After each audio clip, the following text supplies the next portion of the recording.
रमता राम जपो रे प्राणी, अब तो सुन ले राम कहानी।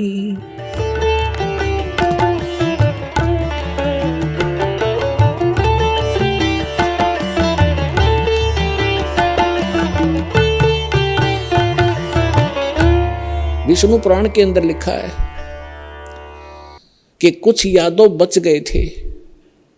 श्री कृष्ण जी फिर गए अपने वहां से, नगर से बाहर निकले।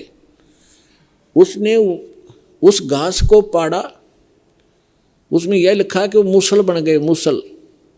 उन मूसलों से शेष बचे हुए यादवों को खुद श्री कृष्ण जी ने मारा, कति नाश कर दिया। और आप जाकर लेट गया प्रभास क्षेत्र में एक वृक्ष के नीचे। भगवान श्री कृष्ण के पैर में पद्म, एक चमकीला पदार्थ, जैसे हमारे तिल हो जाते हैं, मुछ हो जाते हैं, ऐसा उनके पैर में जन्म से ही एक पद्म था। वो रात्रि में ऐसे चमकता था जैसे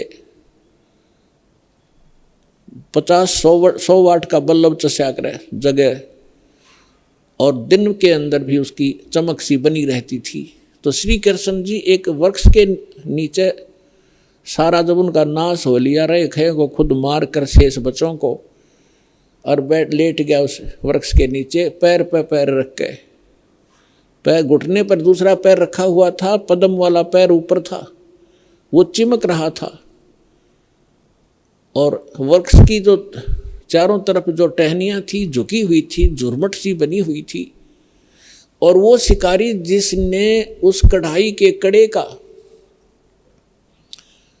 अपना विषाक्त तीर बनवाया था, जहर से बुझा कर तीर बनवा रखा था, उसी तीर को लिए हुए उस दिन, और सुबह से लेकर दोपहर तक वो घूमता रहा जंगल में। कोई शिकार नहीं मिला उसको, शिकार करने गया था। उसने क्या देखा कि वृक्ष की झुरमटें इतनी नीचे तक लटक रही थी, जमीन को छू रही थी।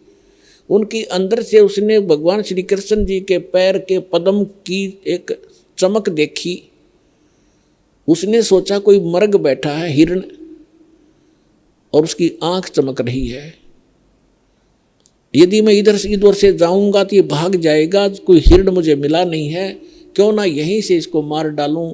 झुरमठों में से निशाना साध कर मर्ग की हिरण की आंख जान कर भगवान श्री कृष्ण के पैर पर तीर मार दिया विषाक्त। ज्यों ही तीर लगा, श्री कृष्ण जी कराहने लगे, रे मर गया रे, मर गया रे, मर गया रे। शिकारी ने सोचा किसी मनुष्य का लग गया, भाई ये तो बात बिगड़गी। दौड़ के आगे देखा, क्या देखा कि द्वारकाधीश मुकुट समेत वहां तड़फ रहा है। उस मुकुट आदि से वो पहचान गया कि ये राजा है।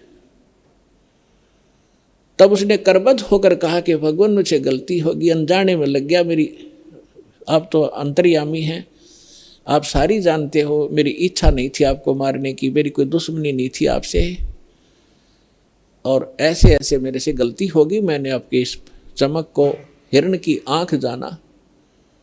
तब श्री कृष्ण जी ने कहा, क्योंकि काल के हाथ में रिमोट, वह दिव्य दृष्टि दे दी कि भाई ये तेरा और मेरा कोई पिछला अकाउंट था, वो क्लियर हो गया। तेरा और मेरा पिछला हिसाब था, वो क्लियर हो गया, तेरा दोष नहीं। अब वो शिकारी कहने लगा, भगवान आपका और मेरा, आप राजा में रंक, आपका और मेरा क्या हिसाब हो सकता है। तब श्री कृष्ण ने कहा कि मैं श्री राम रूप में आया था राजा दशरथ के घर, और आप थे बाली सुग्रीव के भाई। उस समय मैंने आपको वृक्ष की आड़ लेकर धोखा देकर मारा था, और आपने जब कहा था कि आपने ये बदला देना पड़ेगा, आप युद्ध के नियम से फेल हो गए हो, तब मैंने कहा था कि तेरा बदला दूंगा। आज तेरा मेरा वो अकाउंट क्लियर हो लिया। अब यहां परमात्मा कहते हैं, बदला कहीं ना जात है इस तीन लोक के माही, सतगुरु मिले कबीर से फिर लेन देन कछु नाही।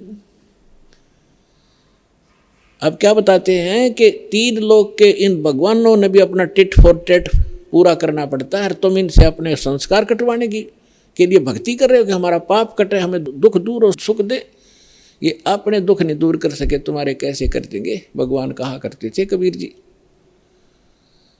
और समर्थ कबीर साहब की शरण में आने से फिर ये लेन देन समाप्त कर देंगे आपका, कुछ नहीं बचेगा, सब अपनी कलम। इनके पास, समर्थ के पास पावर होती है कि मासा घटे ना तिल बधे, विद ना लिखे जो लेख, और सच्चा सतगुर मेट कर ऊपर मार दे मेघ। अपने आत्माओं सूक्ष्म वेद में बताया है, दुर्वासा को पे तहां समझन आई नीच, 56 करोड़ या 2 कटे वो मची रुद्र की कीच। अब ये भगवानों की तो दे दिया हिसाब किताब आपको, ये भगवान तो इसे थे आपके। अब जिनको आप ऋषि महर्षि मानते थे, दुर्वासा जी को तोप मानते थे कि बड़े महापुरुष हैं, वो तो नीच थे एक नंबर के। सूक्ष्म वेद के अंदर परमात्मा ने कहा है कि दुर्वासा कोपे तहां, दुर्वासा वहाँ क्रोधित हुआ। किस बात पे? बच्चों ने मजाक कर दिया कि बिजली गिर गई थी, साधु संत ठीक है बेटा भाग जाओ, खबरदार आगे बकवाद करी है निकम्यो, ऐसे करते संतों के साथ मजाक करते, इतना कह के छोड़ सके था। और शराब दे दिया तुम्हारा नाश होगा। आम व्यक्ति से भी गिरे हुए थे ये लोग, जिनको मैं ऋषि माना करते थे। एक बुजुर्ग आदमी, बड़े आदमी से को बालक मजाक भी कर ले, उसको इतना भयंकर शराब दिया करते हैं। पुरात्माओं, जैसे किसी के हाथ में बंदूक है, पिस्टल है, और कोई बालक मजाक कर दे और उसका वो गोली मार दे, वो तो एक ढेर आदमी होगा समर्थ, उसको पता है तो कितनी भयंकर वस्तु लिए रहा है, किसके ऊपर दाग रहा है। वो नीच व्यक्ति होता है, मजाक करने पे भी इतनी भी सहन नहीं कर सकता। तो इस स्थिति के थे वो ऋषि, उनके पास ये हथियार थे वचन के और शराब देने के।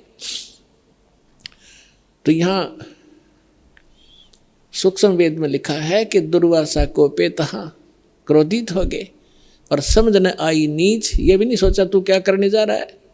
और 56 करोड़ या 2 कट गए और वह मची रुद्र की कीच, यानी रक्त की 11 मचगी, खून की 11 मचगी। 56 करोड़ आदमी जहाँ लाश हो जाए और नदी बह कर चल पड़े खून की, रक्त की।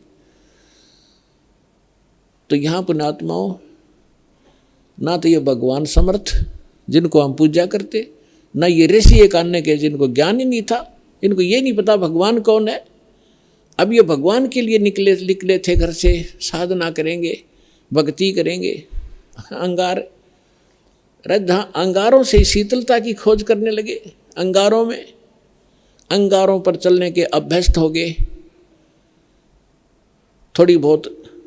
थोड़ी आँच को भी हम, थोड़ी ही आग को, आँच को हम सुख मान रहे। झूठे सुख को सुख कहे, ये मान रहा मन मोद, ये सकल चबीना काल का, कुछ मुख में कुछ गोद। आप सुन रहे थे जगत गुरु तत्वदर्शी संत रामपाल जी महाराज जी के मंगल प्रवचन। अधिक जानकारी के लिए विजिट कीजिए हमारी वेबसाइट www.jagatgururampalji.org। संत रामपाल जी महाराज जी के शुभ आशीर्वाद से पूरे विश्व भर में 500 से भी ज्यादा नाम दीक्षा केंद्र हैं, जिन पर संत रामपाल जी महाराज जी द्वारा ऑनलाइन निशुल्क नाम दीक्षा दी जा रही है। अपने नजदीकी नाम दीक्षा केंद्र का पता करने के लिए संपर्क करें 8222880541।